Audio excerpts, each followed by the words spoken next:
কেন, কী সমস্যা তোমার? তুমি এখানে উঠবা যে শুধু শুধু না?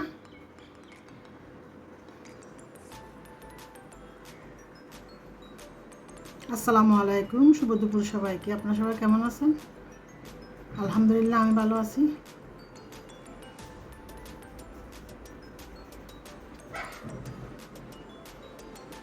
ক্রুশ কাটার কিছু কাজ করে নিচ্ছি। এভাবে সবগুলো ফুল বানিয়ে নিয়েছি, একটা একটা করে জোড়া দিব এভাবে পাশে।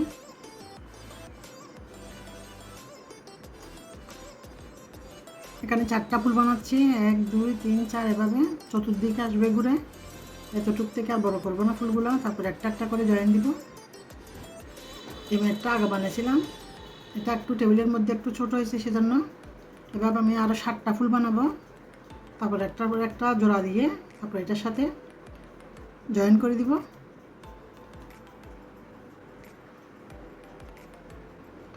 আগে প্রচুর বানাইছি, এখন তেমন একটা বানানো হয় না। জামার সাইডে লেজ বানাইছি, কামিজের হাতা বানাইছি, গলা বানাইছি। আমার মেয়ে ছোটো থাকতে আমার মেয়েকে অনেকগুলা ফ্রক বানিয়ে দিছি ক্রুশ কাটার। আমার জন্য সোফার ম্যাট বানাইছি, কুশন কভার বানাইছি, অনেক বানাইছি।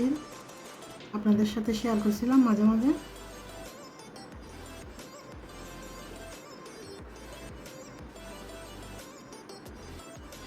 এখন তেমন একটা সময় পাই না কাজ করতে।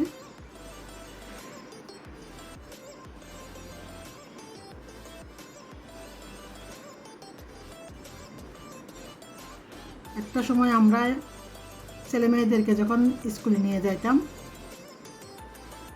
তখন আমরা শুধু কে কোথায় হাতের কাজ করতেছে বসে বসে সেগুলো দেখতাম। আর এগুলো আমরা ব্যাগে করে নিয়ে যেতাম, সুতা, ক্রুশ কাটা। স্কুলের সামনে আবার অনেক সময় ক্রসেট বলের এই সুতাগুলো পাওয়া যাইত। এটা হচ্ছে একটা সুতা দিয়ে, এখানে হচ্ছে এগুলো আমি রিল সুতা দিয়ে বানাচ্ছি। ক্রসেট বলের একটা সুতা দিয়ে বিভিন্ন কালারের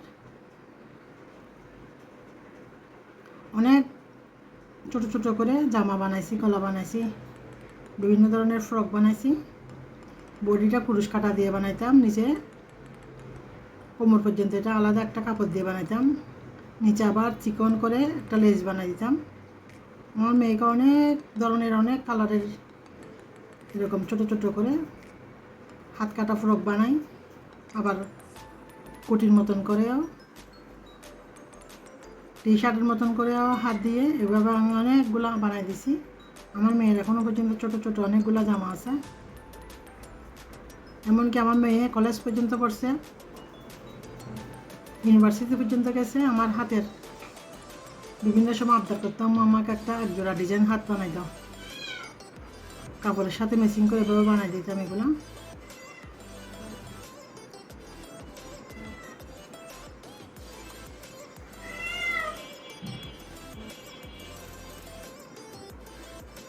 দুইটা জিনিস শুধু সাথে থাকবে, একটা হচ্ছে কর্ম আর একটা হচ্ছে বিদ্যা। এই দুই জিনিস কেউ নিতে পারবে না। আমি মানুষের সাথে কম বেশি কম কথা বলি, সবসময় ঘরের মধ্যে এই ধরনের কাজগুলো করে নিজেকে ব্যস্ত রাখতাম।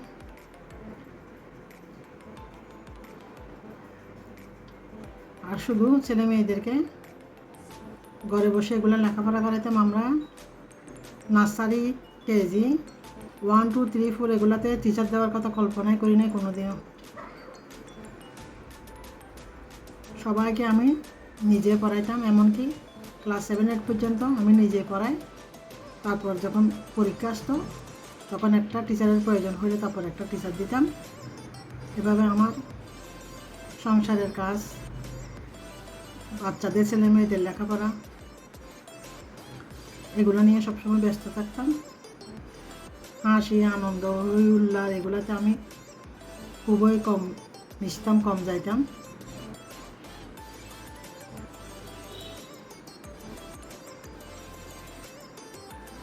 ওয়ালমেট থেকে শুরু করে বিভিন্ন ধরনের হাতের ফুল, নকশি, যত কিছু আছে, শুধু সবসময় ট্রাই করতাম যে কিছু না কিছু বানাইতাম আর ওইগুলো নিয়ে ব্যস্ত থাকতাম। তখন তো আর আমাদের সময় মোবাইল ছিল না। আমরা যখন লেখাপড়া করছি, ছেলে মেয়েদেরকেও লেখাপড়া করেছি। আমাদের ফ্যামিলিতে লাস্ট আমি মোবাইল কিনছি 1998 সালে। গ্রামীণের একটা মোবাইল 13,500 টাকা দিয়ে, তাও কিনছে আমার হাজব্যান্ড। আমরা কোনোদিন সুইও দেখি নাই, দড়িও দেখি নাই। আমার হাজব্যান্ডের মোবাইল।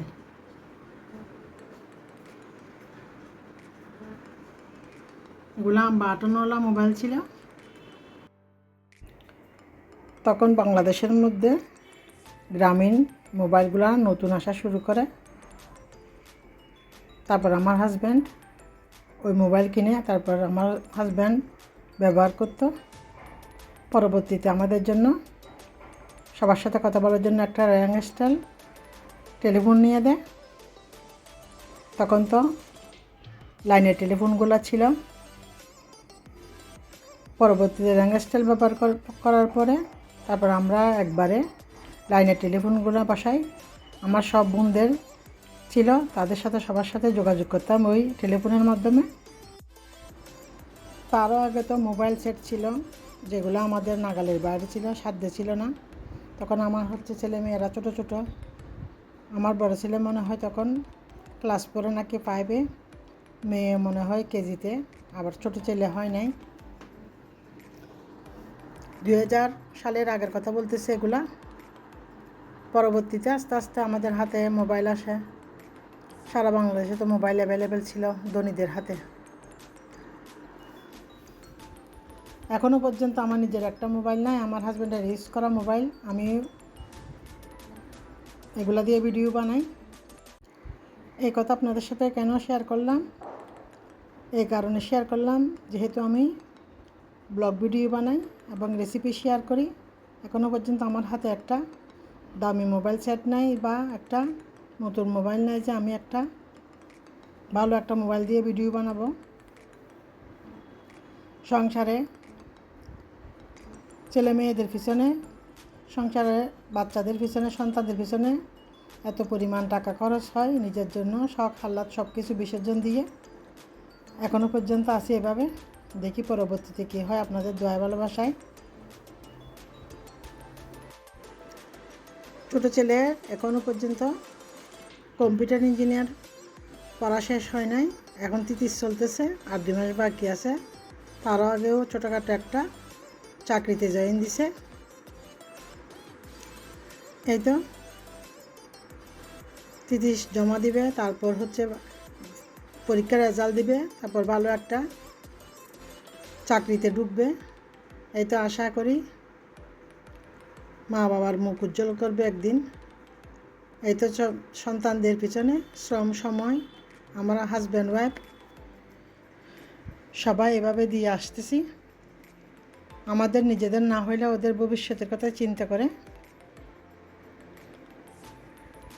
ওদের পড়ালেখাটা এগিয়ে নিচ্ছি। আমরা প্রত্যেকটা ভাই বোন এভাবে আমাদের লাইফস্টাইল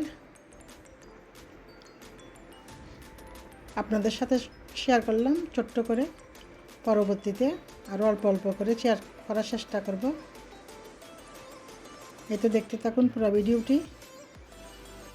আমার বড় আপাকে দেখতাম যে সবসময় হাতের কাজ করতেছে, মানে এরা কোনো সময় বসে থাকতো না, সারাদিন একটা না একটা নিয়ে ব্যস্ত থাকতো।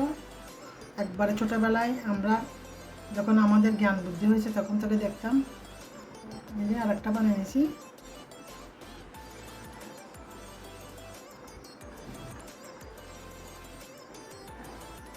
সবগুলো এবার বানিয়ে নিব, আরও 5টা। এই চেনগুলো যে যদি বড় বানায় সেই অনুযায়ী বড় বানাতে পারে। এখানে আমি 5টা করে দিছি। সব কিছু গুনে গুনে সমান করে দিলে জিনিসটা একবারে পরিমাণ সমান থাকে, সুন্দর থাকে। এখানে 4টা করে দিয়ে এখানে শেষ করলাম।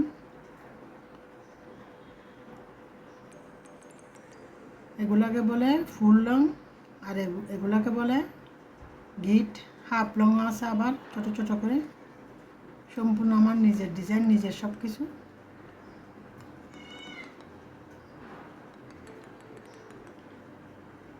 এভাবে আরও 5টা বানাবো। তারপরে এটার সাথে জয়েন দিব, এটার সাথে জয়েন দিব আবার। এটা হচ্ছে একটা টেবিল ক্লথ বড় কুরুশ কাটার বানিয়ে নিচ্ছি সবগুলা ফুল, তারপর আপনাদের সাথে শেয়ার করব। আশা করি আমার ভিডিওটি সবার ভালো লাগবে।